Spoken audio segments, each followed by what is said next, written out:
നമസ്കാരം, one and only സ്പോർട്സിന്റെ പുതിയ വീഡിയോയിലേക്ക് സ്വാഗതം. നമ്മുടെ ചാനൽ ആദ്യമായി കാണുന്നതാണെങ്കിൽ ഒന്ന് സബ്സ്ക്രൈബ് ചെയ്ത് സപ്പോർട്ട് ചെയ്യുക. അഫ്രീദിയെ നോട്ടമിട്ട് രോഹിത്, ലക്ഷ്യം അവർക്കെതിരായ ആ റെക്കോർഡ്. ന്യൂസിലാൻഡിനെതിരായ ഏകദിന പരമ്പരയ്ക്ക് ഇനി ദിവസങ്ങൾ മാത്രമാണ് ബാക്കിയുള്ളത്. ജനുവരി 11 ആരംഭിക്കുന്ന ആദ്യ പരമ്പരയ്ക്ക് വഡോദരയാണ് വേദി. ഈ മത്സരത്തിന് ഇന്ത്യ ഇറങ്ങുമ്പോൾ രോഹിത് ശർമ്മയുടെ വെടിക്കെട്ട് പ്രകടനം കാണാനാകുമെന്ന പ്രതീക്ഷയിലാണ് ആരാധകർ. ഓസ്ട്രേലിയക്കെതിരെയും സൗത്ത് ആഫ്രിക്കയ്ക്കെതിരെയും തകർത്താടിയ ഹിറ്റ്മാൻ കിവികൾക്കെതിരെയും മികച്ച പ്രകടനം പുറത്തെടുക്കുമെന്നുള്ള പ്രതീക്ഷയിൽ തന്നെയാണ് ആരാധകർ. കിവികൾക്കെതിരെ രോഹിത് ഇറങ്ങുമ്പോൾ അദ്ദേഹത്തെ കാത്തിരിക്കുന്നത് ഒരു വമ്പൻ നേട്ടമാണ്. ഏകദിനത്തിൽ ന്യൂസിലാൻഡിനെതിരെ ഏറ്റവും കൂടുതൽ സിക്സർ നേടുന്ന താരമാകാനുള്ള അവസരമാണ് രോഹിത്തിന് മുന്നിലുള്ളത്. വെറും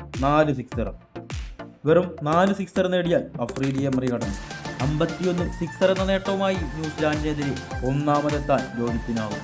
ആദ്യ മത്സരത്തിൽ തന്നെ ആ റെക്കോർഡിലെത്താൻ ഹിറ്റ്മാനാകും. നിങ്ങളുടെ അഭിപ്രായം കമൻറ്റ് ചെയ്യാനും വീഡിയോ ഇഷ്ടമായാൽ ലൈക്ക് ചെയ്യാനും ഷെയർ ചെയ്യാനും മറക്കരുത്. അപ്പോൾ മറ്റൊരു വീഡിയോയുമായി കണ്ടുമുട്ടാം. Good bye.